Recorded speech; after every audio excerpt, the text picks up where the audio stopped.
Welcome to my kitchen.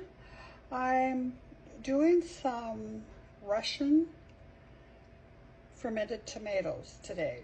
I've never done this before, so maybe you can come along on this little journey with me.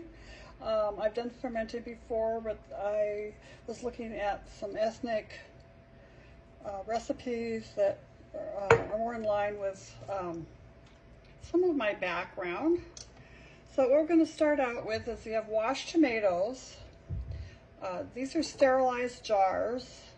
The water in them is sterilized. All this, I had this set up because I put them in with a load of pressure can vegetables that I didn't have enough jars to put in there. So I did that. It gives me some sterilized water and sterilized jars when I need them. So that's done. So let's get started. So it's the recipe says enough tomatoes to fill your jar.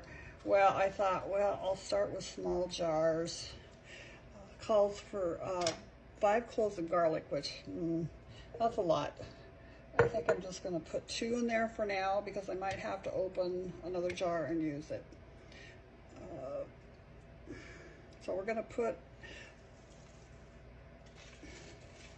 a bunch of, well, let's put a bunch of dill in there, I guess. So I have this dill. I got it fresh at the market. I put it in these jars with filtered water. I cut the ends, stick it in there, keep it in the fridge, and I think I've had this for about 2 weeks now. I do the same thing with fresh parsley. I like using a lot of fresh things, and they're easier to get this time of year, and that way they last and I don't have to worry about sticking them in the freezer or doing something else with them in the meantime. So we're going to do some dill. Pull this out of here. This is a bunch, so I don't know, whatever a bunch is. You can do what you're comfortable with. We like dill, but a bunch is a lot for this little jar, so I'm just going to put that in there for now. It also calls for black currant or horseradish leaves, which I don't have. I don't like horseradish, so I'm just going to do the garlic and the herbs. It says 10 peppercorns, so let's see what that is. We'll do, that's about right, I guess. Stick that in there. And a couple more. A couple of allspice berries. It says a couple. We'll just put 3 in there.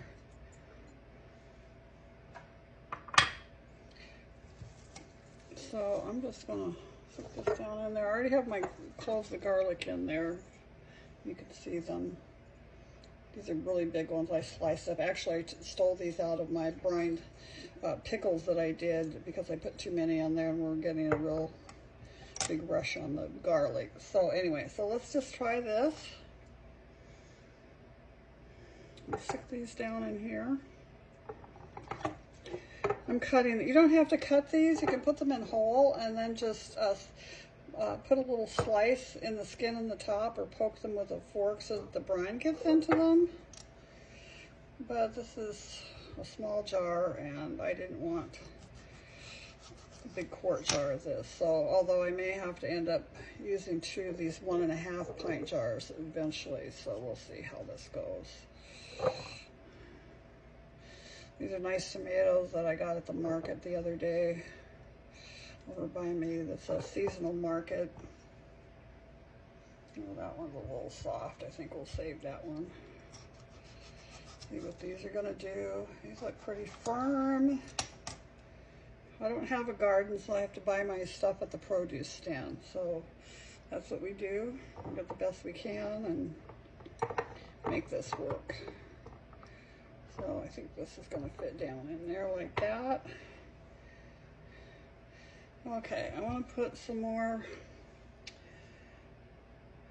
stuff in here. Now, it calls for bay leaf. Bay leaf doesn't just flavor it, but bay leaf will help with crispness, make it a little crisper. I put these in my brine pickles too.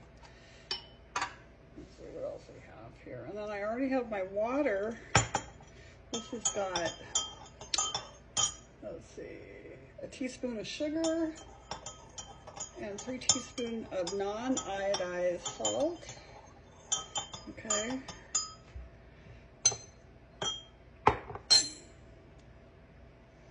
So we've got all this stuff in here. All right, that looks good. I don't think I want to get too much in there. It might get too strong. So I've been letting this sit for a minute and stirring it a couple times so it's all well incorporated.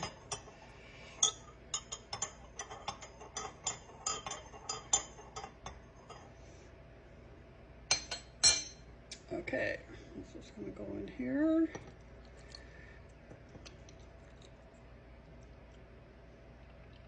Now when you do brine, you have to make sure that everything's completely covered. You might want to leave a little room because once it starts perking up, it's going to bubble over. So anything that you have that can keep this down. I'm looking for my glass. Oh, here we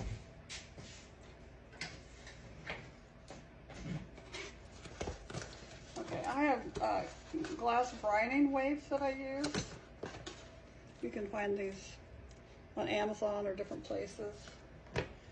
Hopefully this will fit. Yeah. And it's overflowing a little bit, that's fine. Okay, what you want on this is something that's loose so that it has can aerate and bubble up. I'll probably take a little bit of this off of here. This is a little too much.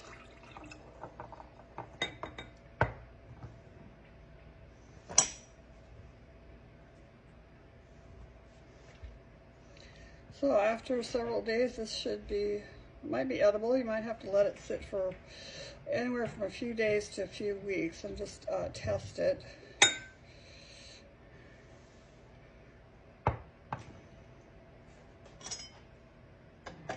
You don't need anything fancy. You can just put a loose lid on there. I'm going to put this on here. I have some vented lids that I might get out and put on here. So what it does is it gives it a place to bubble up the top, but you don't have to do that. This could even go on in a bowl. Just let it sit in there in case any juices go over. This lid is sterile because it was in the canning. So anyway, that's going to be fun and yummy and something different than pickles. I love pickles, but that's great. Anyway, so this is a traditional Russian pickled recipe. I got this on the internet because there's some other people doing this, and I thought that was great. I also have some Russian cookbooks and Mennonite Amish cookbooks that I'd like to share from at some time too. So anyway, something pretty on your shelf. And all that lovely vegetables and herbs and everything in there. So this could be for your salad or some meat, whatever you like.